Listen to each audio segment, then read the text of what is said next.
ছাত্ররা এখন কি অবস্থা দাঁড়াচ্ছে? তারা বলতেছে ছাত্রদের হয়রানি করে না, তারা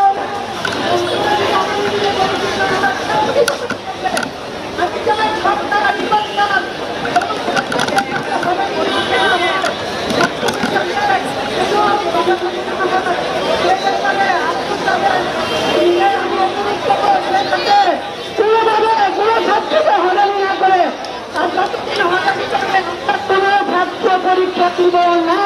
আমি একজন মা হিসাবে বললাম, আমার ছেলে নতুন কলেজে পড়ে, আমার ছেলে পরীক্ষা হলে বসবে না। একটা ভাই ছাড়া আমার ছেলে পরীক্ষা হলে বসবে না। আমরা পরীক্ষা দিব না। পরীক্ষা থেকে আমাদের দেশ বড়, আমার দেশ যদি না টিকে তাহলে আমি পরীক্ষা দিয়ে কি করবো?